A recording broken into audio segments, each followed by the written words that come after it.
আমার কি খাওয়াইলেন, কি খাওয়াইলেন হুজুর গো। আমার ভিতর জানি কেমন কেমন করে, আমার ভিতরে কেমন জানি আগুন লাগা গেছে। হুজুর আপনি আমার কি খাওয়াইলেন বুঝতে পারলাম না, পুরা দুনিয়াটাই আমার বিমুখ হয়ে গেছে। এমন সময় ইব্রাহিম কাঞ্জবি ডাক দেয়া বলে, মঈনুদ্দিন রে, এত বড় রৌদ্রের তাপের মধ্যে তুমি আমারে ভালোবেসেছো, আদর করেছো, সম্মান করেছো, মর্যাদা দিয়েছো। তুমি আমারে বাবা মনে করে কত সুন্দর করে আঙ্গুরের শরবত খাওয়াইলা, আমি তোমারে মারেফতের শরবত খাওয়াইয়া দিলাম। বলেছেন আশেকের নামাজ পড়া, রুকু আর সেজদা করা, আমি তো বিলেন করা তার ভিতরে। ওরে যাই নামাজে নবীজি নাই, সেই নামাজ তোর হবে নারী। ঠিক কিনা বলেন না? আমাকে এক ভাই বলছে, হুজুর আপনার কাছে অনুরোধ রইল। আমি কই কি অনুরোধ? যে অনুরোধটা করছে এটা এখন শোনাইতাম না, ওয়াজের শেষে শোনাইয়া যাবো। রাগ করবেন না? না, প্রেমের মজাই তো শেষে। হ্যাঁ ঠিক কিনা? আমার বাবাজি, প্রেম কাকে বলে একটা উদাহরণ শুনেন। আপনি খিদা লাগছে, কিন্তু আপনি সব সময় মিষ্টি খাইতেই ভালোবাসেন, কিন্তু মিষ্টি নাই, এই যাই কিছু আছে এইটাই দাও, এটাকে বলে ভালোবাসা। এটা কি? আর আপনি মিষ্টি খাইতে ভালোবাসেন, মিষ্টি পাইলেই খামু, নাইলে এক গ্লাস পানিও মুখে দিতাম না, এটাকে বলে প্রেম। বুঝেন না মনে হয়? ভালোবাসার পরিবর্তন আছে। আজকে এই দল ভালোবাসে, কালকে আরেক দলে জাগা। কথা কয় না? ওয়াজ মনে বেমজা লাগতেছে ও, কিন্তু প্রেম কারে কয়? প্রেমে পড়লে জীবন দেওয়া যায়, কিন্তু মুনাফিকি করা। আমার বাবাজি ও মুসলমান, ঐতিহ্যবাহী মাসিয়াতা দরবার শরীফের আমার মহান মুর্শিদ কেবলা বর্তমান হাজির হয়ে আছেন। আমার দাদা হুজুর শাহ সৈয়দ শাহ কামাল রহমাতুল্লাহ আলাই, ওনার আব্বাজান শাহ সৈয়দ কুতুবুর রহমান রহমাতুল্লাহ আলাই, ওনার আব্বাজান সাইদুল আউলিয়া হযরত ইয়াকুব আলী রহমাতুল্লাহ আলাই। তাদের জীবন ইতিহাস বলতে গেলে ঘন্টার পর ঘন্টা পার হয়ে যাবে। আমরা কোন দরবারে বায়াত গ্রহণ করেছি, মুর্শিদ কেবলা কেমন, আমাদের দরবারে সিলসিলাটা কেমন, আমাদের তরিকার বাইগুলি সেগুলি জানা দরকার আছে। যদি জানতেন, বুঝতেন, তাইলে আপনারা নিজের পীরের হুকুম থইয়া অন্য কিছু করতে পারতেন না।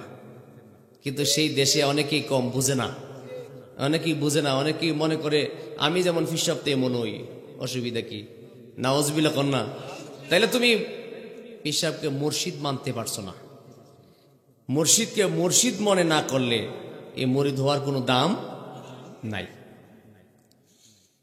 বাবাজি আমার, সন্তানের হক হলো পিতা মাতাকে খুশি করা, ভক্তের কাজ হলো পীর মুর্শিদকে খুশি রাখা, উম্মতের কাজ হলো নবীকে খুশি রাখা, বন্দার কাজ হলো আল্লাহকে খুশি রাখা। আপনি আপনার আব্বা আম্মাকে কিভাবে খুশি রাখবেন এটা আপনার ব্যাপার, আপনি কিভাবে আপনার মুর্শিদকে খুশি রাখবেন এটা আপনার ব্যাপার। কিন্তু এগুলি অনেক মানুষ বোঝে না। হুজুরের কাছে এক বছর পরে যখন যায়, হুজুর যখন একটা মুস্কি হাসি দেয়, মনে করে সারছে, আর তো কোনো অসুবিধা নাই।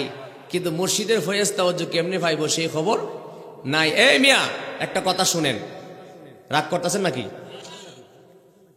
একটা মানুষের ঘরে যদি 5 জন মানুষ থাকে, 5 জন মানুষ থাকলে 12 মাসে 1 বছর, 12 মাসে 1 বছর, 1 বছরের ভিতরে একটা মানুষের যদি অন্ততপক্ষে মাসে যদি একটা মানুষের 3000 টাকা লাগে, কথা বুঝতেছেন? একটা মানুষের যদি 1 মাসে 3000 টাকা খরচ হয়, 5 জনের 3 পাঁচা 15, এই 15 12 দিয়া ফোরন দিলে কত হয়? 1,80,000। কত? একটু কথা বলেন। 1,80,000। আমি বুঝাইতে চাইলাম, তুমি যদি মুর্শিদকে তোমার মনে করো, তুমি যদি তোমার মুর্শিদকে তোমার আপন মনে করো, তাইলে তোমার ঘরে যেমন একজনের প্রতি 1,80,000 টাকা প্রতি বছরে খরচ হয়, তোমার মুর্শিদকেও সেইভাবে 1,80,000 টাকা নজরানা দেওয়া তোমার দরকার ছিল। এর একবার শুনলে কেউ হিসাবের দিবার লেগে মনোয়াজ করতেছে, না, বিবেকের কাছে বুঝাইবার লাগি কইতাছি। আপনি না বলে হিসাবের আপন মনে করেন, আপন মনে করলে হিসাব তো এমন জিনিস যিনি দুনিয়ারও আপন পরকালেরও আপন। দুনিয়ার আপনের জন্য মশার কামড় খায়া চুরি করে কত কিছু দিতেছে, আড়া করার মধ্যে ঘুরতেছে, মোবাইল নিয়ে ফোন করতেছে, হাজার হাজার টাকা দিতেছে, আছে না নাই? আরে বিশ্বাস করেন না করেন, আমি নিজে নিজে জানি, এটা কই না জানি না, কোনো কথা কই না। এমন অনেক মানুষ আছে হাজার হাজার টাকা মহিলারে দিতেছে, নিজের জীবতের খবর নাই, বউর খবর নাই, আছে না নাই? মনে মনে কবি তো ওয়াজ, রাগ করেন নাকি? আমি বুঝাইতে চাইলাম, তুমি যদি তোমার মুর্শিদকে আপন মনে করো, তোমার মুর্শিদকে তুমি যদি রাজি খুশি করতে চাও, মুর্শিদ তো টাকার পাগল না রে। টাকা দিয়া যদি মুর্শিদ পাওয়া যায় তো যাদের বেশি টাকাওয়ালা তারা কিনা নিত, কিন্তু অরিজিনাল যিনি আল্লাহর ওলি হয়, আমার মুর্শিদ কেবলা আজকেও গরির ভিতরে বলছে, বাবা আমাদের দেশে পীরের অভাব নাই, কিন্তু আল্লাহর ওলির অভাব। বলছে না হুজুর কথাটা? আমার কতটা বিজার মারছে শোনার পরে। 100% সঠিক। আমাদের দেশে পীরের অভাব নাই, কিন্তু আল্লাহর ওলির অভাব। আল্লাহর ওলি কাকে বলে? আল্লাহর ওলির ভিতরে যদি দুনিয়াবি লোভ লালসা বেশি বেশি দেখা যায়, বুঝতে হবে তার ভিতরে বেলায়াত নাই। হিসাব ঠিক আছে, হিসাব ঠিক আছে। আল্লাহর ওলির ভিতরে যদি আরেকজনের জায়গা কিভাবে দূর করে দখল করে নেওয়া যায় এমন সিদ্ধান্ত তার ভিতরে থাকে, সে অরিজিনাল আল্লাহর ওলি না, সে 2 নাম্বার। কথা কি ঠিক আছে? বুঝাইতে চাইছিলাম, তুমি যদি তোমার মুর্শিদকে আপন মনে করো, 1 বছর পরে পরে তোমার মুর্শিদ কেবলার বাড়ির যদি মাহফিল হয়, কিন্তু তোমাকে যদি বলা হয় বাৎসরিক মাহফিল আসছে, হুজুরের বাড়িতে যাইবানি, কই জবর ঝামেলাত আছি, কাহা খুব বেশ বাত আছি, কই কিছু হাদিয়া দিবানি, কয়েছে নিও। আবার যখন যাই কই কালকে আয়ো, আচ্ছা কালকে যখন কত দিবা, দিবনি আইস, আছে না নাই? 3 বার 4 বার যাওয়ার পরে তোরা পাগল সুদকারী দিমই তো, তা মনে বেমজা লাগতেছে। আমি তো এই কথাগুলি বলার উদ্দেশ্য হল আপনার আমার তরিকার ভাই, বুঝবার লাগি কইতাছি। ও আজ তো জীবন ভরা শুনতেছে নই, ও আজ শুনতে শুনতে একজন ভাই কে রয়েছে, কিন্তু আমলের বেলা টন টন। মুসলমান ভাই, আমি এই কথাটা সংক্ষেপের ভিতরে রাখলাম, এখন আমি আমার মূল কথার ভিতরে যাই। মেহেরবানি করে মনোযোগ দিয়ে শোনেন মুসলমান ভাইয়ারা, একজন ভক্ত মসজিদের কেমন আশেক, কেমন প্রেমিক হওয়া দরকার, কিভাবে মসজিদের ফয়েজ তাওয়াজ্জুহ পাওয়া যায়, একটু ভালো করে মনোযোগ দিয়ে শোনেন।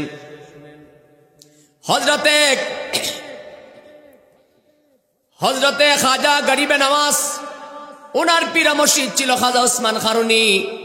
খাজা ওসমান খারুনি কাছে যখন আমার গরিব নওয়াজ বায়াত গ্রহণ করলেন, বায়াত গ্রহণ করার পরে আমার গরিব নওয়াজকে তিনি হুকুম দিয়েছিল, মঈনুদ্দিন আজকের থেকে তোমাকে আমি কিছু ওজিফা দিব, এমন কিছু নিয়ম দিব যেগুলি এমন ভাবে আদায় করবা যেন দুনিয়ার মানুষ তোমাকে ডিস্টার্ব করতে না পারে। সুবহানাল্লাহ। কি করেছিলেন? ঘরের ভিতরে তাকে বসায়া দিলেন আর বলেছে 1000 বার করে কুল আল্লাহ শরীফ পড়ো। কতবার? 1000 বার করে কুল আল্লাহ শরীফ তুমি পড়ো। তিনি পড়তেছেন 40 দিন পর্যন্ত এইভাবে পার হওয়ার পরে খাজা ওসমান খারুনি ঘরের ভিতরে যায় ডাক দিয়ে বলে, মঈনুদ্দিন তুমি যে আমার কাছে বায়াত গ্রহণ করলা, তুমি যে আমার কাছে ইলমে মারিফতের শিক্ষা গ্রহণ করার জন্য এসেছো, 40 দিনের ভিতরে তুমি কি পাইলা, কি বুঝলা আমার কাছে বলো। আমার গরিব নওয়াজ বলে, হুজুর আমি তো ভালো মন্দ কিছুই বুঝি না, কিছুই পাইলাম না, কিছুই বুঝতেছি না। এমন সময় আমার গরিব নওয়াজের মাথার মধ্যে খাজা ওসমান খারুনি মাথার মধ্যে হাত বুলাইয়া ডাক দেয়া বলে, মঈনুদ্দিন একবার তুমি উপরের দিকে তাকাও।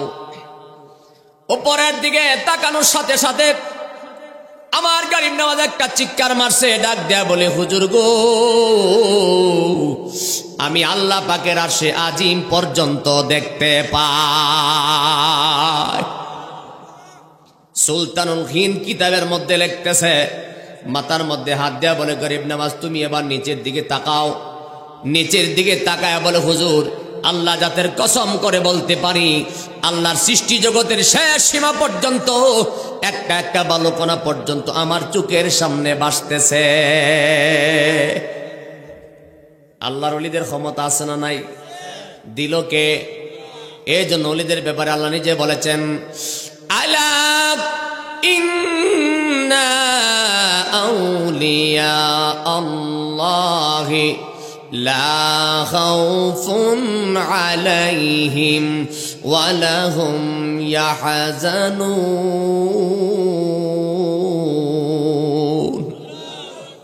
রাব্বি কারীম বলেন,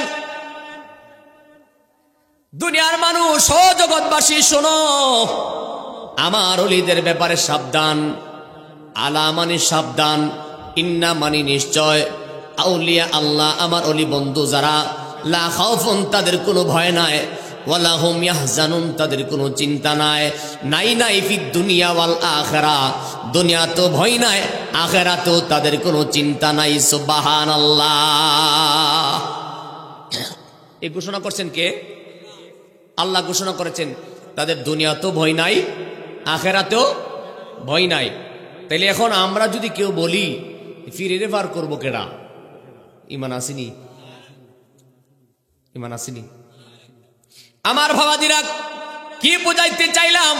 আমার গরিব নামাজ এইভাবে কিছুদিন যাওয়ার পরে আমার খাজা ওসমান খারনি ডাক দেয়া বলে, মঈনুদ্দিন এইভাবে চলবে না, আমি তোমাকে আমার নবী পর্যন্ত পৌঁছাইতে হবে। আমার নবীর দরবারে পৌঁছাইবার জন্য খাজা ওসমান খারনি মক্কা মদিনায় রওনা দিলেন। আমার গরিব নেওয়াজের সাথে সাথে যায়। এই দিকে মুসলমান ওই খানে কাবার ইমামের কাছে, ভালো করে শোনেন, খানে কাবার ইমামের কাছে, মসজিদে নববীর ইমামের কাছে রাতের বেলা ঘুমের মধ্যে স্বপ্নে আপনার আমার নবী ডাক দেয়া বলে, ও ইমাম সাহেব, গিয়াসউদ্দিন হাসানের ছেলে মঈনুদ্দিন হাসান নামের একটা ছেলে আসবে, আসলে তুমি তারে আদর যত্ন করিও। একবার জোরে বলবেন কি সুবহানাল্লাহ। সুলতানুল খিন কিতাবের মধ্যে লেখে, আমার গাড়ি নেওয়াজ উসমান খারনির সঙ্গে যায়, যাইতেছে যাইতেছে যাইতেছে।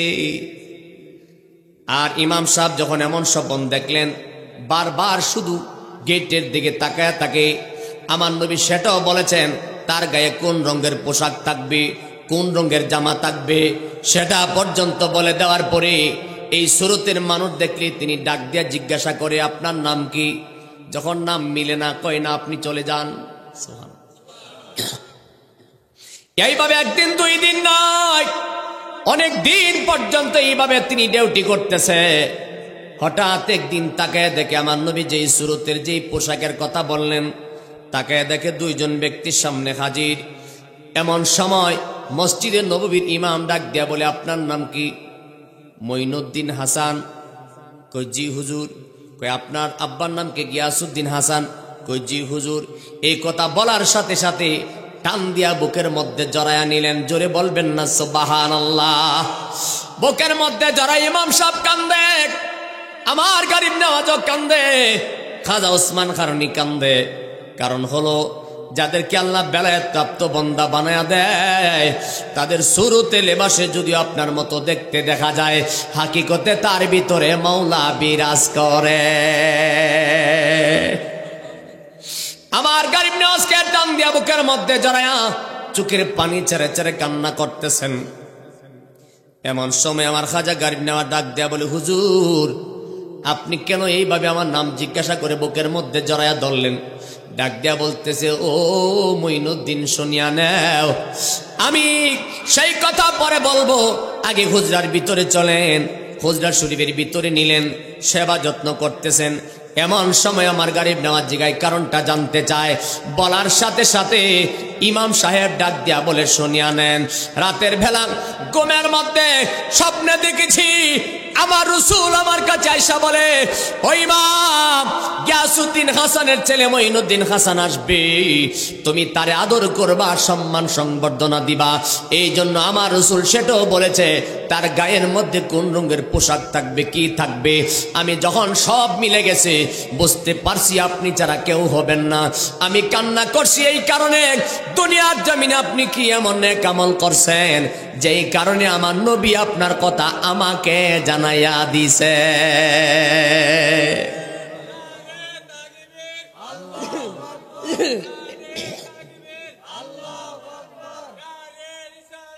ইয়া রাসূলুল্লাহ,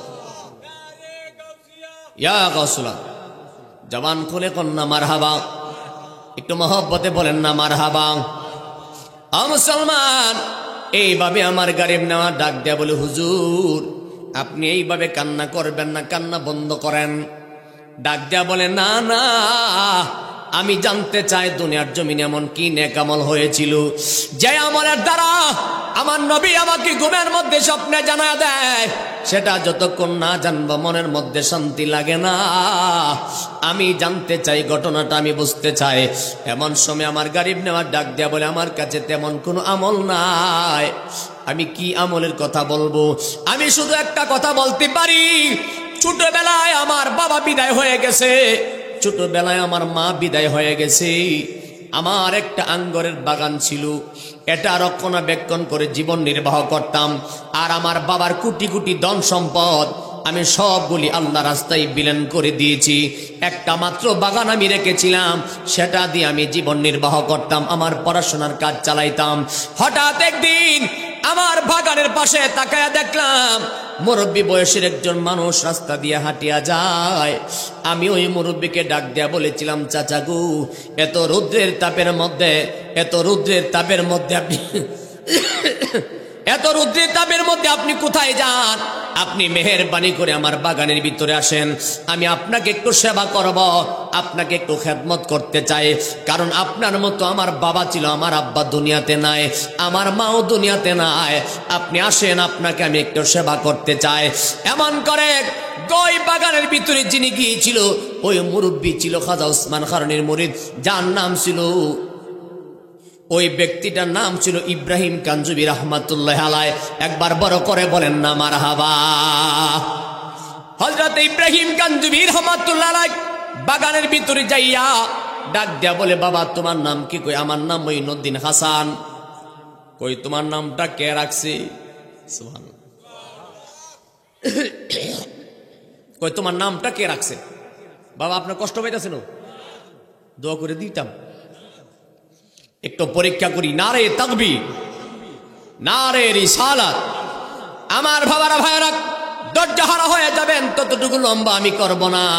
মেহেরবানি করে কথাটা একটু বোঝার চেষ্টা করেন। আমরা তো পীরের কাছে বায়াত গ্রহণ করেছি, আপনারাও করেছেন, কিন্তু আমার গরিব নেওয়া যত পীরের কাছে বায়াত গ্রহণ করেছে, এই কথাটা বুঝাইবার জন্য আমি এই কথাটা টানতে লাগলাম। সুলতানুল খিন কিতাবের মধ্যে লেখে, ইব্রাহিম কাঞ্জবি বাগানের ভিতরে যাইয়া চেহারার দিকে তাকায় ডাক দেয়া বলে, ও মঈনুদ্দিন, তোমার এমন সুন্দর নাম কে রাখলো? কই আমার আব্বা আম্মা রাখছে। কই তোমার আব্বা আম্মা যে তোমার নাম হাসান রাখছে, সত্যই তো একটা নাম রাখছে। সুবহানাল্লাহ। কই কেমনে? হাসান শব্দের অর্থ সুন্দর। হাসান অর্থ কি? সুন্দর। কই আমি তাকায়া দেখলাম তোমার চেহারাও দেখতে বড় সুন্দর। আমি তাকায়া দেখি তোমার হাতের গঠন বড় সুন্দর। আমি তাকায়া দেখি তোমার পায়ের গঠন বড় সুন্দর। আমি তাকায়া দেখি তোমার চেহারা বড় সুন্দর। আমি তাকায় দেখলাম তোমার পায়ের গঠন বড় সুন্দর। আমি তাকায় দেখি তোমার ব্যবহার বড় সুন্দর।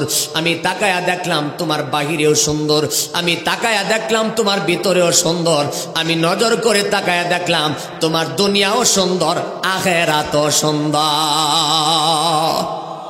জুড়ে বলেন আল্লাহু আকবার। এমন সময় আমার গরিব নেওয়া ডাক দেয়া বলে, বাবাজি আপনি মেহেরবানি করে বসেন, আপনাকে আমি একটু সেবা করতে চাই। বলার সাথে সাথে আঙ্গুরের বাগান থেকে পাকা পাকা কিছু আঙ্গুর পারিয়া, কি বাবা কষ্ট হচ্ছে? অসুবিধা আছে? পাকা পাকা আঙ্গুরগুলি পারিয়া একটা বস্তুর মধ্যে এইভাবে চিবায়া চিবায়া আঙ্গুরের কিছু রস নিলেন। কি নিলেন? আঙ্গুরের কিছু রস নিলেন। আঙ্গুরের রস নিয়া ইব্রাহিম কাঞ্জবি রহমাতুল্লাহর সামনে নেয়া বলে, বাবা গো, ছোটবেলা বাবা হারাইছি, আমার আব্বা যদি থাকতো, আমার আব্বার তো এইভাবে আমি শরবত বানায় খাওয়াইতাম। আমার মা যদি থাকতো, মাকে আমি সেবা করে খাওয়াইতাম। কিন্তু আমার মা নাই, আমার বাবা নাই। আপনার চেহারা দেখে আমার বাবার কথা মনে হয়ে গেছে। চাচা গো, মেহেরবানি করে বসেন না, আপনাকে আমি একটু সেবা করতে চাই। আঙ্গুরের শরবতগুলি বানায়া রস করে সামনে ধরে দিলেন। বাবাজি, আপনি এটা পান করে, রুদ্রের তাপের মধ্যে আপনার বড় শান্তি লাগবে। ইব্রাহিম কাঞ্জবি রহমাতুল্লাহ ওই শরবতের গ্লাসটা হাতের মধ্যে নিয়া দুইটা চোখের পানি গড় গড় করে ছেড়ে কান্না করতেছেন। আমার গরিব নেওয়ার জিগায়, বাবা আপনাকে শরবত দিলাম, আপনি কান্না করেন কেন? ইব্রাহিম কাঞ্জবি ডাক দেয়া বলে, মইনুদ্দিন রে, তোর মতো এমন সন্তান যেই মা জন্ম দিছে রে, তোর মতো এমন সন্তান যেই বাবা জন্ম দিছে, ওই মা কত ভাগ্যবান, ওই বাবা কত ভাগ্যবান। আমি সেই কথা ভেবে চোখের পানি ছেড়ে কাঁদতেছি। আমার গরিব নেওয়া ডাক দেয়া বলে, বাবা আপনি মেহেরবানি করে শরবতটা পান করিয়া নেন। বিসমিল্লাহ বলিয়া যখন আঙ্গুরের শরবতটা পান করলেন, পান করার পরে আমার খাজা গরিব নওয়াজ হুজুরের পায়ের নিচে কদমের কাছে বসে রইলেন। এমন সময় ইব্রাহিম কাঞ্জবি রহমাতুল্লাহ আলাইহি তিনি পকেটের মধ্যে হাত ঢুকায়া দিলেন। ঢুকায়া সুলতান খিন কিতাবের মধ্যে লেখে একটা রুটির টুকরা বাহির করলেন। একটু আওয়াজ করে বলেন না আল্লাহু আকবার। রুটির টুকরা বাহির করছে। বাহির করিয়া ইব্রাহিম কাঞ্জবি রহমাতুল্লাহ নিজে নিজের মুখে দিয়া দিলেন। দিয়া মোটামুটি কিছু চাবাইলেন, ভালো করে চাবায় নাই। মোটামুটি কিছু চাবা হওয়ার পরে এটা বাহির করলেন। আবার আরেক কিতাবের মধ্যে লিখতেছে আঙ্গুরের কিছু ছাবা মোটামুটি কিছু চাবাইয়া বাহির করে তার হাতের মধ্যে দিলেন। দিয়া বলে, ও মঈনুদ্দিন, এটা তুমি বিসমিল্লাহ বলে খাও। আমার গরিব নওয়াজ ওই চাবাটা বিসমিল্লাহ বলে খাইলেন। খাওয়ার সাথে সাথে চিৎকার মারছে, হুজুর গো, জোরে বলেন না আল্লাহু আকবার। ও হুজুর, আপনি আমারে কি খাওয়াইলেন?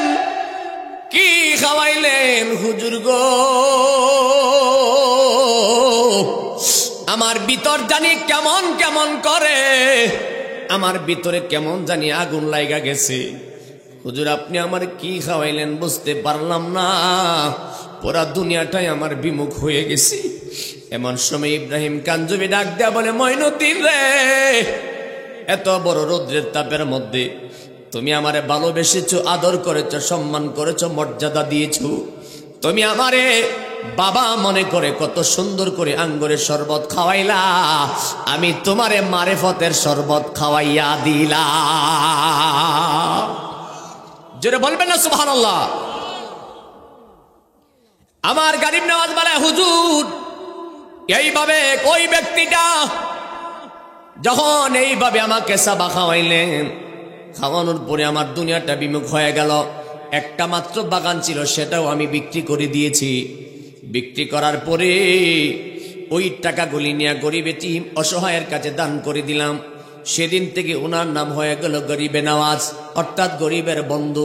জোরে বলেন না মারহাবা। আমার গাড়ির নেওয়ার ডাক দেয়া বলে, হুজুর, এখন আমি কি করতে পারি? ইব্রাহিম কাঞ্জবি ডাক দেয়া বলে, ও মঈনুদ্দিন, তোমার জাহিরি শিক্ষা যতই অর্জন করেছ, তুমি ইলমে ফিকাহ, ইলমে হাদিস, ইলমে আদাব, তুমি যত প্রকার ফরয়েজের ইলম অর্জন করছো, যত প্রকার ইলম অর্জন করছো, এই ইলম চলবে না, তোমার মারিফতের ইলম অর্জন করতে হবে। আমার গরিব নওয়াজ কই, হুজুর, মারিফতের মাদ্রাসা পাবো কই? বাবার আমার, আপনার যে বসে আছেন, আপনি যে হুজুর কেবলার কাছে বায়াত গ্রহণ করছেন, এটাকে বলে তরিকতের মাদ্রাসা। কন্যা সুবহানাল্লাহ। স্কুল, কলেজ, ইউনিভার্সিটি, মসজিদ, মাদ্রাসায় এটা কোরআন হাদিস এজমা কিয়াসে শিক্ষা দেওয়া হয়।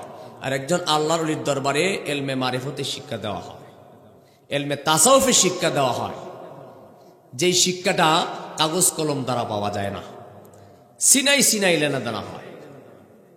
সুবহানাল্লাহ। কষ্ট পাইতেছেন মনে? আমার ভাবাজি, এমন সময় ইব্রাহিম কাঞ্জুবি ডাক দেয়া বলে, মঈনুদ্দিন, মারিফতের মাদ্রাসা আমার কাছে আছে। সুবহানাল্লাহ। আমি কি একটু বাড়ামু না শেষ করে দিলাম? ওই আওয়াজ দি কেউ দে না, এই আলোচনাটা শেষ করুম নি? আল্লাহ কথা কয় না রে। হুজুরের তো কষ্ট হইতেছে। হুজুর আপনি জানগা, আপনি ইমাম সাহেব মানুষ, আপনি জানগা না। জবান খুলে কন্যা আল্লাহু আকবার। এ আওয়াজে মানি না, জোরে বলেন আল্লাহু আকবার।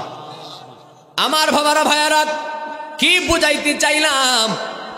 এমন সময় ইব্রাহিম কাঞ্জুবি ডাক দেয়া বলে, বাবারি, আমার কাছে মাদ্রাসা আছে, মারিফতের মাদ্রাসা। কই হুজুর মারিফতের মাদ্রাসা? কয় আমার সঙ্গে চলো। সুবহানাল্লাহ। এমন সময় নিয়ে গেলেন, যাইতে যাইতে যাইতে যাইতে নিয়ে যাচ্ছে খাজা উসমান খারুনির দরবারে। এজন্য আশেক বলে, কেউ ফিরে না খালি হাতে, দয়াল তোমার দরবারে। কেউ ফিরে না খালি হাতে, মুর্শিদ তোমার দরবারে। দয়াল তোমার দরবারে গো, দয়াল তোমার দরবারে গো, মুর্শিদ তোমার দরবারে। কেউ ফিরে না খালি হাতে, শাহ কামালের দরবারে। কেউ ফিরে না খালি হাতে, আমার ফখরুল বাবার দরবারে। জোরে বলেন না আল্লাহু আকবার। এই কথার ভিতরে অনেকের মনের মধ্যে অনেক প্রশ্ন পয়দা হয়ে গেছে। হুজুর অলির দরবারে গেলে কেউ খালি হাতে ফিরে না, এটা কেমনে খালি হাতে ফিরে না? যে এই কথাটা ব্যাখ্যাটা জানিয়ে নেন। এক নম্বরে, কেউ যদি আল্লাহর অলির দরবারে আল্লাহর অলির ফয়েজ তাওয়াজ্জুহ হাসিল করতে চায়, সে মুর্শিদের ফয়েজ তাওয়াজ্জুহ নিয়ে আসতে পারবে। কেউ যদি যাই হিসাবের পরীক্ষা করত, তাইলে সে বিয়াদবির বস্তা নিয়ে আসবে। কিন্তু খালি আইছে না, কিন্তু একটা না একটা লই আইছে। কেউ যাইব গোস্ত খাইতো, সে গোস্ত খাই আইছে। কেউ যাইব হোস্টি নষ্টি করতো, সে অপরাধ লই আইছে। ঘুমাই গেছেন কেউ? কিন্তু খালি কেউ ফিরতো না। যে যে নিয়তে যাইব, এই নিয়তি তার উদ্দেশ্য হাসিল হইব। কথা কি ঠিক আছে? আমার ভাবাজি, কি আমার কথা রাগ করেন? ও মুসলমান, এমন সময় গরিব নওয়াজ যখন ইব্রাহিম কাঞ্জুবি রহমাতুল্লাহর সঙ্গে খাজা উসমান খারুনির দরবারে চলে যাচ্ছেন, আর খাজা উসমান খারুনি ভক্তদেরকে এইভাবে বসাইয়া তালিম দিতেছিলেন।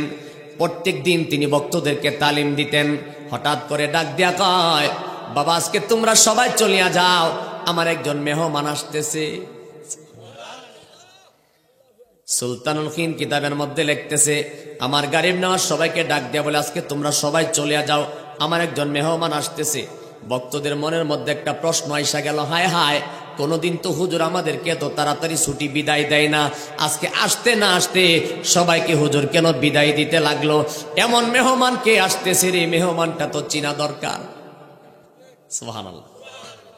আজকে যে হুজুর কেবলা এখানে আছে, আমরা সবাই যদি হুজুর কেবলার সামনে থাকি, হঠাৎ যদি মুর্শিদ কেবলা কয়, এ বাবা তোমরা সবাই বাইর হও, আমার একজন মেহমান আসতেছে, তখন সবাই মনে মনে ভাববো যে অবশ্যই বিশেষ কোনো ব্যক্তি মনে হয় আসতেছে, এই জন্য আমাদেরকে আড়াল করে হুজুর মনে পার্সোনাল ভাবে দেখা করবে। কথা ঠিক আছে?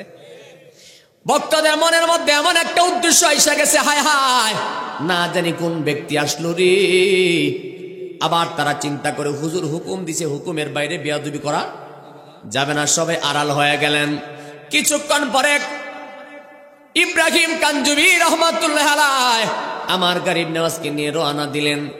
দরবার শরীফের কাছাকাছি যখন হয়ে গেছে, এমন সময় দরজা বরাবর তাকায় দেখতেছে আমার খাজা উসমান খারুনি দুইটা হাত এইভাবে উপর দিকে দিয়া দাঁড়ায় আছে। আর আমার গরিব নওয়াজের চেহারা তার চেহারার মধ্যে পড়ার সাথে সাথে দরবারের নিকটবর্তী হওয়ার পরে খাজা ওসমান খারুনি ডাক দেয়া বলে, মঈনুদ্দিন রে, আয় আয়, আমি বসে বসে তোমার জন্য দিন গন্তেছি। সবাই সুবহানাল্লাহ কইতেন না? আমার গারিব নেওয়াজ কি রে, আমার নাম যে মঈনুদ্দিন, হুজুর কেমনে জানে? সুবহানাল্লাহ কয় না? আমরা যদি নবী গায়েব জানি কই, অনেক মাসের মিজাজ খারাপ হয়। আমি আপনাদের কাছে জিগাই, যাদের বুঝে আসে না, ওসমান খারুনি কেমনে কইল তোমার নাম মঈনুদ্দিন? সুবহানাল্লাহ। আর আসতে কন, মুসলমান আমার বাবাজি, ওসমান খারুনি যখন বলতেছে, ও মঈনুদ্দিন আসো আসো, তোমার জন্য বসে বসে দিন গুনতেছি, এই কথা বলার পরে আমার গারিব নেওয়াজের মনের মধ্যে প্রশ্ন পয়দা হয়ে গেছে, হাই রে, আমার নাম যে মঈনুদ্দিন, হুজুর কেমনে জানে? এই কথা মনে মনে মনস্থ করিয়া তিনি এক কদম দুই কদম করে সামনের দিকে যাইতে লাগলেন। কাছাকাছি যাওয়ার পরে আমার গারিব নেওয়ার ডাক দেয়া বলে, হুজুর বেয়াদবি ক্ষমা করবেন, আমার নাম যে মঈনুদ্দিন আপনি কেমনে জানেন? সাথী ইব্রাহিম কাঞ্জুবি রহমাতুল্লাহকে ডাক দেয়া কই, চাচা আপনি কি আগে কয়ে দিয়ে গেছেন? ওই বেড়া বেকল, আমি না তোর লোকে আইলাম কোন সময়? কন্যা সুবহানাল্লাহ। আমি না তোর সাথে, আমি গেলাম কোন সময়? কই তাইলে হুজুর জানে কেমনে আমার নাম মঈনুদ্দিন? ইব্রাহিম কাঞ্জুবি ডাক দেয়া বলে, মঈনুদ্দিন, ও মঈনুদ্দিন রে, এটার নাম হলো মারেফতের মাদ্রাসা। জোরে বলেন না সুবহানাল্লাহ। সাথে সাথে কদমের মধ্যে কদম বুসি করলেন। আজকে আমাদের দেশে পীর মুর্শিদকে, মা বাবাকে কদম বসি করলে অনেক মাসে শিরিক কয়, কয়নি? কয় বেদাত হয়েছে, শিরিক হইছি। আহা, যেই কাজের দ্বারা মানুষ আদব শিখবে, মানুষের নম্রতা ভদ্রতা আজিজি প্রেম সৃষ্টি হবে, এটার থেকে বেদাত শিরিক কইয়া দূরে সরাইয়া ফালায় তৈরি রাখে। আমার বাবারা ভাইয়ারা, ইব্রাহিম কাঞ্জুবি সহ আমার গারিব নেওয়াজ খাজা ওসমান খারুনির কদমের মধ্যে কদম বসি করলেন। কদম বসি করার পরে এমন সময় আমার খাজা ওসমান খারুনি ডাক দেয়া বলে, মঈনুদ্দিন বলো তুমি কেন আসছো? সুবহানাল্লাহ। আমার গারিব নেওয়াজকে খাজা বাবা, আচ্ছা বাবা তুমি কে আইছো বলো। হযরতে মঈনুদ্দিন হাসান খাজা গারিব নেওয়াজ, তার মনের ভিতরে সাক্ষী পয়দা হয়ে গেছে, যেই ব্যক্তি আমি না বলার পরেও আমার নাম বলতে পারে, ওই ব্যক্তি তো সাধারণ নয়, ওখানে যেই সেই কথা বললে চলবে না। এমন সময় আমার গারিব নেওয়ার ডাক দেয়া কই, হুজুর আমি এলমে মারিফত শিকার জন্য আপনার দরবারে এসেছি। কই তোমারে কে শিখাইলো? কই যে আপনার পাশে বসা ইব্রাহিম কাঞ্জুবি, তিনি বলছে আমার মারিফতের মাদ্রাসায় শিক্ষা দিবে। সুবহানাল্লাহ। আমার ওসমান খারুনি ডাক দেয়া বলে, ও মঈনুদ্দিন, তুমি যদি ইলমে মারিফতের শিক্ষা গ্রহণ করতে চাও, তাহলে তোমার তো বায়াত গ্রহণ করতে হয়।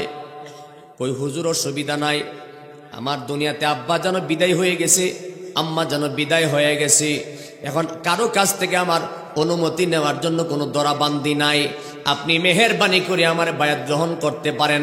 সুবহানাল্লাহ।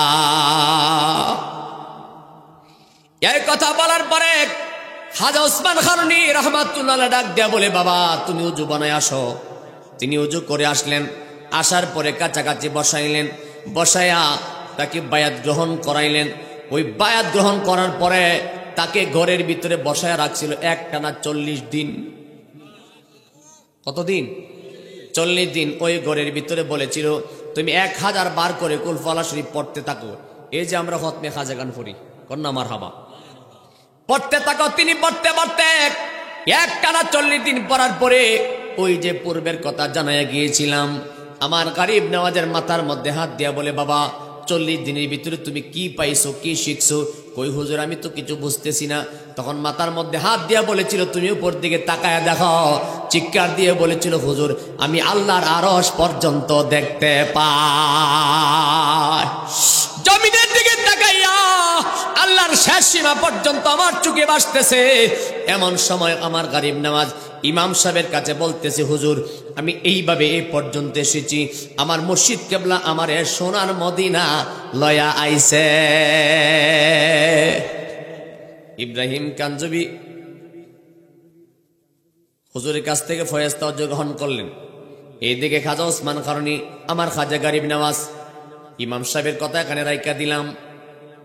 রাত্র যখন হয়ে গেছে, রাত্র আস্তে আস্তে যখন গভীর হয়, আমার নবীজির সঙ্গে রওজা মোবারকের পাশে যায় কথা কয়। শক্ত ইমান নিয়া, হৃদয়টা দিয়া কথাগুলি বুঝা রাখেন। খাজা ওসমান কারণী আমার নবীর সঙ্গে, নবীজির সঙ্গে কথা বলেন। এবার বুঝেন খাজা ওসমান কারণী কেমন মাপের আল্লাহর ওলি হয়েছেন, যিনি আমার নবী রওজা মুবারকের ভিতর থেকে তার সঙ্গে কথা বলতে পারে। একবার আওয়াজ করে বলা যাবে কি আল্লাহু আকবার? কথা বলতেছেন, বলার পরে আমার নবীজির কাছে বলেন, ইয়া রাসূলুল্লাহি, হুজুর বেয়াদবি ক্ষমা করবেন, আমার মঈনুদ্দিনকে আপনার কাছে আমি সুপর্দ করে দিয়ে যাই। আমার কর্তব্য ছিল আপনার কাছে পৌঁছে দেওয়া। হুজুর, আমার মঈনুদ্দিনকে আপনার কাছে দিয়ে গেলাম, আপনি আমার মেহেরবানি করে যেটা বলবেন আমি সেটাই করব। আমার নবীজির কাছ থেকে বিদায় নিলেন। খাজা ওসমান কারণী আমার নবীর কাছ থেকে বিদায় নিয়ে পরের দিন যখন বাড়ির উদ্দেশ্যে রওনা দেয়, এমন সময় আমার খাজা মঈনুদ্দিন মদিনার শরীফে তিনি রয়ে গেলেন। আমার নবীর রওজা মুবারকের পাশে যাইয়া গুনগুন গুনগুন করে কান্দে। আমার নবীজির প্রেমে ফানা হইয়া কান্দে, চোখের পানি ছেড়ে ছেড়ে কান্দে। এইভাবে যখন কিছুদিন যায়, খাজা ওসমান কারণী রহমাতুল্লাহকে ডাক দিয়ে বলছেন, হুজুর আপনি চলে যাইতেছেন, আমার মনে কোনো দুঃখ নাই, কিন্তু মুর্শিদ আপনি আমার দিকে একটু নেক নজর রাখবেন। চলে গেছে। রাত্র যখন গভীর হয়ে গেছে, আমার গরিব নওয়াজ আমার নবী রওজা মুবারকের পাশে কাঁদতে কাঁদতে কাঁদতে কাঁদতে হঠাৎ করে চোখের মধ্যে একটা ঘুম তাড়ি এসে গেছে। চক্ষু যখন লেগে গেছে, এমন সময় আমার গরিব নওয়াজ কয়, আমি ঘুমের মধ্যে স্বপ্নে দেখতেছি আমার মদিনার রাসূল রওজা মুবারক থেকে উঠতেছে। একবার জোরে বলবেন না সুবহান। আমি ঘুমায়া দেখি আমার রাসূল আমার কাছে আসতেছে। আয়েশা আমার মাথার মধ্যে হাত দিয়া বলে, মঈনুদ্দিন কান্না করিস না রে, ও মঈনুদ্দিন এইভাবে তোমার বসে থাকলে চলবে না। ও মঈনুদ্দিন, আমি রাসূল তোমাকে দি, আমি তোমাকে ওই হিন্দুস্তানের বাদশা বানায়া দিলাম, আমি হিন্দুস্তানের তোমার সুলতান বানায়া দিলাম। আমি তোমাকে, তুমি মঈনুদ্দিনকে দিয়া আমি ভারতবর্ষে ইসলামের বাণী প্রচার করব। মানুষের জিগায়, ও মঈনুদ্দিন। আস্তে আস্তে মানুষ যারা চিনে, ইমাম সাহেব সহ যারা জেনে গেছে, জিজ্ঞাসা করে আপনি কেন এইভাবে কাঁদতেছেন? আমার গরিব নওয়াজ কয়, আমি কেন কান্দি? জ্বালা জোড়ায় না, জ্বালা জোড়ায় নারী আমার অন্তরে লাই গাছে, আমার নবীর প্রেমের আগুনেরই আমার জ্বালা জোড়ায় না, জ্বালা জোড়ায় না রে, জ্বালা জোড়ায় না।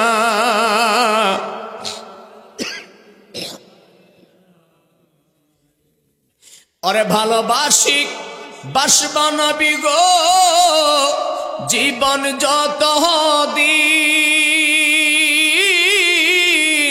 কাদাও যত কাঁদিব তত আমি কাদাও, তত আমি কাদাও, যত কাঁদিব তত আমি রাইখো মায়া নজরে, জ্বালা জোড়ায় না, জ্বালা জোড়ায় না রে, হে জ্বালা জ্বালা জোড়ায় নারী আমার অন্তরে লাই গাছে, আমার শাকামালের আগুনেরই আমার জ্বালা জোড়ায় না, জ্বালা জোড়ায় না রে, জ্বালা জোড়ায় না, জ্বালা আমার অন্তরে আমার ফখরুল বাবার আগুন রে আমার জ্বালা জোড়ায় না, জ্বালা জোড়ায় রে, জ্বালা জোড়ায় না, জ্বালা। একবার মায়ার সুরে বলেন না ইয়া রাসূল, একবার জবানটা খুলে বলেন না ইয়া রাসূলুল্লাহ।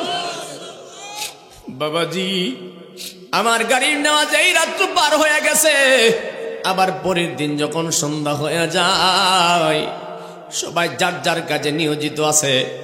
আমার গাড়ির নেওয়াজ রাত্র যখন গভীর হয়ে যাচ্ছে, আবার নবী রওজা মুবারকের পাশে যাইয়া আমার নবীজির দিকে মুতাওয়াজ্জু হইয়া চোখের পানিগুলি চারা চারা কাঁদতেছে।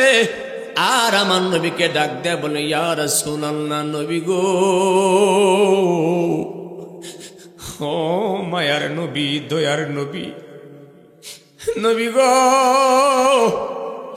আপনি যে আমাকে হিন্দুস্তান পাঠাইবেন আমি বাধা দিলাম না, আমার মনে কোনো সংশয় নাই। ইয়া রাসূলুল্লাহ, আপনি যেটা বলবেন আমি সেটাই করব, কিন্তু নবী গো, আমার মনের মধ্যে যে একটা জ্বালা। আমার নবী ডাক দেয়া বলে ও মঈনুদ্দিন, কি তোমার জ্বালা আমার কাছে বলো না। আমার গরিব নেওয়ার ডাক দেয়া বলে হুজুর, আমি যে আপনাকে ছেড়ে হিন্দুস্তানে যাব, আমি তো আপনার রওজার পাশে মদিনায় আছি, কিন্তু আমার মনটা যখন চায় তখনই তো আপনাকে দেখতে পাই।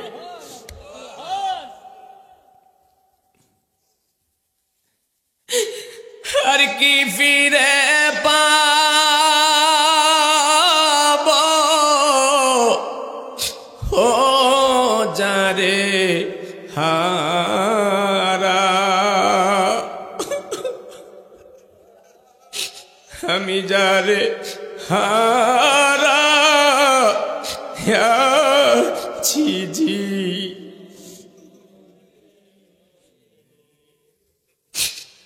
আর কি ফিরে পাব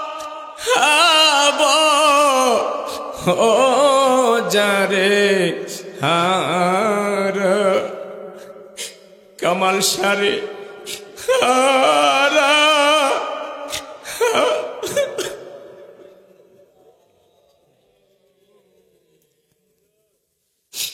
আমার বাবাজি যে যা হারাইছে সে বুঝে হারানোর কত জ্বালা। যে মা হারাইছে সে জানে মা কেমন দন, যে বাবা হারাইছে সে জানে বাবা কেমন দন, যে মুর্শিদ পর্দা করছে সে বুঝে মুর্শিদ হারানোর কত জ্বালা। নদীর কুল ভাঙ গিয়া গেলে পরে বালুর চোর, মনের কুল ভাঙ্গিয়া গেলে রে ফখরুল শাহ, আর না পড়েছ হীরা কাঞ্চন মানিক রতন, না থাকিলে ঘরে, আরে টাকা হইলে সবই মিলে রে বাজার, 2 দিন আগে পর ওঝার চলে গেছে দয়াল মুর্শিদ রে,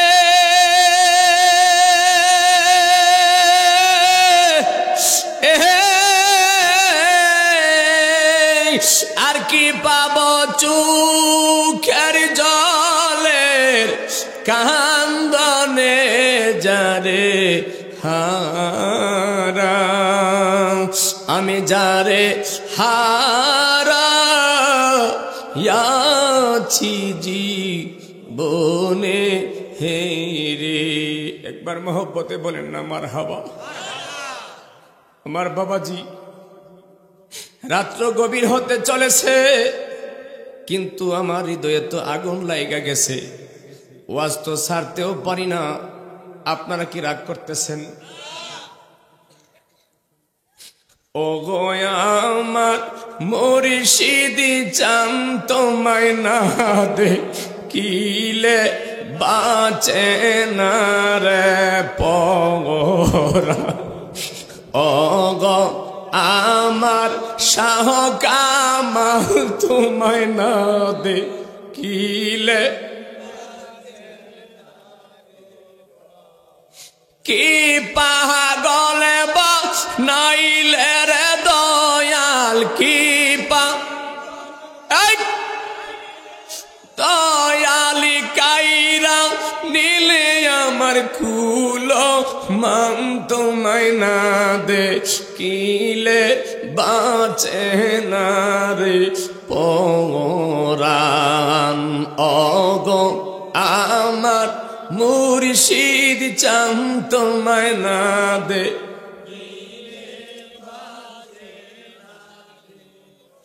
আমার যেই জ্বালা মোর অন্তরে জ্বলে সেই জ্বালা কি ঠান্ডারে হইব জলে ডুব দিলে।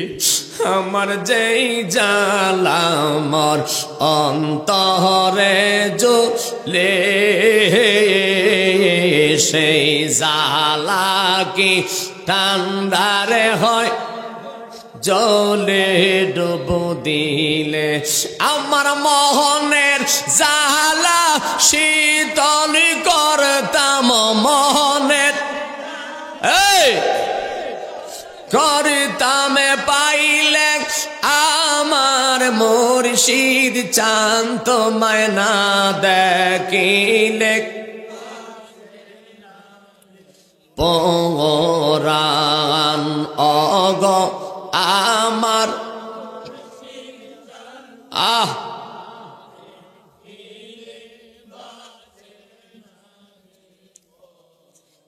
বার মোহব্বতে পড়েন না মারহাবা।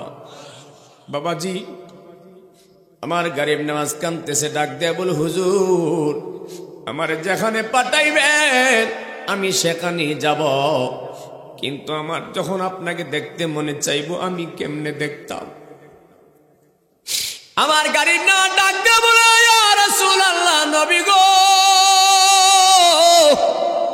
ও গো দয়ার নবীজি আমার যখন দেখতে মনে চায় আপনি নবীর রওজা মুবারকে যখন কান্দি আপনি নবীর সঙ্গে দিদার হয়ে যায়, কিন্তু আপনি যে আমার হিন্দুস্তানে পাঠাইবেন সেখানে তো আমার আপনজন বলতে কেউ থাকবে না। আপনাকে যখন আমার দেখতে মনে চাইব আমি কেমন করে আপনাকে দেখব? আমার নবী ডাক দেয়া বলে মঈনুদ্দিন চিন্তা করা লাগবে না, চোখের পানি ছেড়ে কান্না করা লাগবে না রে মঈনুদ্দিন, তুমি শুনিয়া নাও জানিয়া নাও আমি রাসূলকে তোমার স্মরণ করতে দেরি হবে, আমি রাসূল তোমার সামনে যাইতে দেরি হবে না।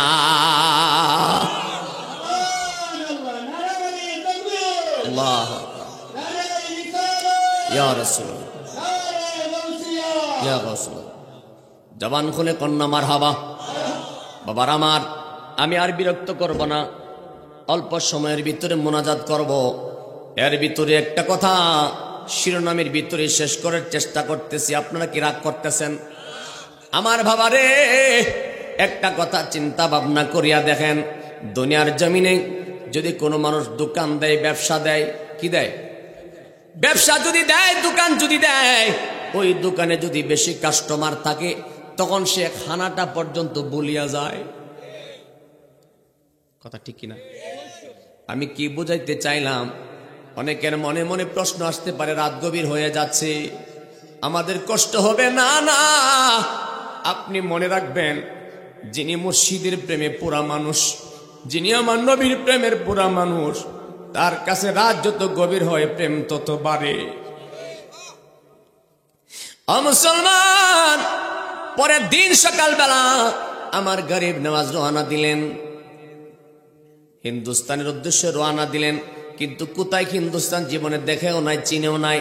আমার নবী তারে দিক নির্দেশনা দিয়া দিলেন, যাইতেছে যাইতেছে সঙ্গীর সাথে কিছু নিয়ে গেলেন, কিন্তু যাওয়ার পরে রাস্তার মধ্যে মোহাম্মদ গুরি নামের একজন মুসলমান ছিল, বিশাল বড় ক্ষমতার অধিকারী।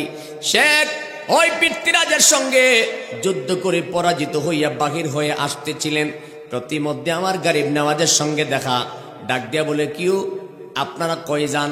আমার গরিব নওয়াজ কয়, আমি ইসলামের বাণী প্রচার করতে যাই। মোহাম্মদ গুরি কই, আপনার কি মাথা নষ্ট হইছে? কই কে রে? কই আমার এতগুলো সৈন্য নিয়া তাদের সঙ্গে ফুড়োই পাইছি না, যুদ্ধে পরাজিত হয়ে এখন পালাইয়া যাচ্ছি, আর আপনার সঙ্গে মাত্র 2-4 জন মানুষ, কোনো লাঠি সুটাও নাই, অস্ত্র নাই, কিছু নাই, আপনি কিভাবে দিনের বাণী প্রচার করবেন, কিভাবে যুদ্ধ করবেন? আমার গরিব নওয়াজ কি জবাব দিছে শুনবেননি? আমার গরিব নওয়াজ জবাব দিছে, ও মোহাম্মদ গুরি, আপনি কি মনে মনে ভাবছেন আমি বুঝি একা আছি? আমি একা নয়, আমার সঙ্গে আরো 2 জন আছে। জোরে বলো না সুবহানাল্লাহ। ইস, রায় তো গভীর হয়ে গেছে, কি করতাম আমি? আমার বাবাজি বলে, আমার সঙ্গে আরো 2 জন আছে। এমন সময় কই, আপনার সঙ্গে 2 জনকে? কই 1 নম্বরে হলো আমার আল্লাহ। আরো আসতে কন। 2 নম্বরে কে? কই 2 নম্বরে আমার নবী মোহাম্মদ গুরি। আমার গরিব নওয়াজের কথা শুনে 2টা চোখের পানি ছেড়ে দিছে। বাবা, আমার গরিব নওয়াজ সামনের দিকে যাইতেছেন, যাইতে যাইতে মোটামুটি বহু দূর যাওয়ার পরে একজন আল্লাহর ওলির মাজারের কাছে গিয়া পৌঁছলেন, যার নাম হলো দাতা গঞ্জে বক্সে লাহুরি। কন্যা সুবহানাল্লাহ। ওই লাহোরের মধ্যে একজন আল্লাহর ওলি ছিল, যার নাম দাতা গঞ্জে বক্সে লাহুরি। যাকে দাতা বলা হয় কেন? ওই দাতা গঞ্জে বক্সে লাহুরির দরবারে কোন মানুষ যদি যাইতো, কিছু চাইলে খালি ফিরতো না। ইস, কি করতাম রে বাবা, একটু সময় দিবেন না আমারে? হ্যাঁ, এ সেটা তো আওয়াজ নাই, সময় দিবেন না একটু? আর বাসি আর মরে একটা কথা কই জায়গা। হ্যাঁ, নারে তাকবীর। যুবক ভাইরা রাগ করবেন? না না, শোনেন শোনেন, দাতা গঞ্জে বক্সে লাহুরি কেমন ছিলেন? দাতা গঞ্জে বক্সে লাহুরির মাজারে এক ব্যক্তি গেছে। ওই ব্যক্তি মাজার বিশ্বাস করে না, অলি বিশ্বাস করে না। ওই মাজারে যাইয়া দাতা গঞ্জে বক্সে লাহুরির দরবারে জিয়ারত করতেছে, আর পাশে তাকায় দেখে একজন আশেক, একজন প্রেমিক, একজন পাগল মানুষ দাতা গঞ্জে বক্সে লাহুরির দরবারে আসা এইভাবে হাত 2টা বিছায়া বলতেছে, এ দাতা গঞ্জে বক্সে লাহুরি, আমি শুনছি আপনার নাম দাতা, কেউ আসলে আপনি কাউকে খালি হাতে ফিরাইয়া দেন না, আপনি আমার কিছু দেন, না দিলে আমি যাইতাম না। আল্লাহু আকবার বলেন না? না দিলে যাইতাম না। আর এই পাশে একজন হুজুর দাঁড়ায় রয়েছে, যেই হুজুর ওলি আল্লাহ বিশ্বাস করে না, যেই হুজুর ওলি আল্লাহ মানে না, যেই হুজুর ওলি আল্লাহ বিশ্বাস করে না। এই কথা বলার পরে ওই পাশে যখন দেখা যায় ওই হুজুর দাঁড়িয়ে আছে, এমন সময় হুজুর বলতেছে, এই বেটা, আল্লাহর ওলি তোরে কেমনে দিব? দেওয়ানের মালিক তো আল্লাহ। কি কইতাছে? এই দেওয়ানের মালিক তো আল্লাহ, তুই কইতে দিবি? মাজারও কইতে দিব? এমন সময় আমার দিকে খেয়াল করেন, এমন সময় সাথে সাথে ওই ইমাম সাহেব, এই যে আমার দিকে তাকান, অ্যাটেনশন প্লিজ। এমন সময় ইমাম সাহেব পকেটের ভিতরে হাত ঢুকাইয়া দিয়া, এই যে আমার দিকে খেয়াল করেন, হাত ঢুকাইয়া দিয়া 100 দিরহাম তার হাতে দিয়া কই, এবার যা মাজারে কইতে তোরে টিহা দিব, যা লে যা। ওই পাগলে দোয়া করে, দাতা দিয়া তো দিয়া, দুশ্মনকে হাত সে দিয়া। সুবহানাল্লাহ কয় না? বুঝেন নাই মনে হয়? কইতাছে, এ দাতা দিছেন তো দিছেন, কিন্তু ওহাবির হাত দিয়ে দিছেন, দুশ্মনের হাত দিয়ে দিছেন। সুবহানাল্লাহ বলে না রে? আমার মুসলমান বাবারা ভাইয়ারা, কি বুঝাইতে চাইলাম, কি বুঝাইতে চাইলাম? দাতা গঞ্জে বক্সে লাহুরি ওই মাজার শরীফে আমার গরিব নওয়াজ যখন হাজির হইলেন, আমার গরিব নওয়াজ যাওয়ার পরে আমার গরিব নওয়াজ ওই জায়গার মধ্যে চিল্লা করছেন 41 দিন। কতদিন?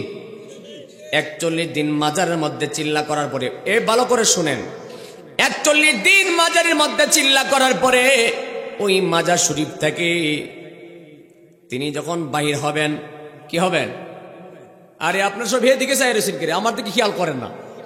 সমস্ত মানুষ আমার গরিব নওয়াজ ওই মাজারের ভিতরে 41 দিন চিল্লা করার পরে যখন বাহিরে আসবে, বাহিরে আসার আগে দাতা গাঞ্জে বাক্সে লাহুরি আমার গাড়ির নওয়াজকে একটা লোটা উপহার দিছে। কি দিছে? এই লোটা সেই লোটা যে লোটার মধ্যে আনা সাগরে পানি ঢোকাইছিল। যেটা বলে না সুবহানাল্লাহ। মিয়া ইতিহাস তো অনেকে জানে না। দাতা গাঞ্জে বাক্সে লাহুরি যখন এইভাবে দিলেন, ওই লোটা যখন তিনি পায়া নিলেন, পাওয়ার পরে আমার গরিব নওয়াজ 41 দিন পরে মাজার থেকে যখন বাহির হবেন, বাহির হওয়ার পরে তিনি পরিষ্কারভাবে জানায় দিলেন একটা কথা। কই কি? কই আমি যখন মাজার থেকে বাহির হব, তোমরা কেউ আমার সামনে থাকবে না। সুবহানাল্লাহ। আমার সামনে কেউ থাকবে না। কই কেন? কই আমি 41 দিন পরে যখন মাজার থেকে বাহির হব, আমার একটা তাজাল্লি হাল থাকবে, তোমরা সামনে থাকলে অসুবিধা হবে। যেটা বলে না সুবহানাল্লাহ। এমন সময় আমার গরিব নওয়াজ ওই লোটা নিয়ে বাহির হইলেন, যেই লোটার মধ্যে আমার গরিব নওয়াজ আনা সাগরের পানি লোটার ভিতরে ঢুকাইছিল। সুবহানাল্লাহ।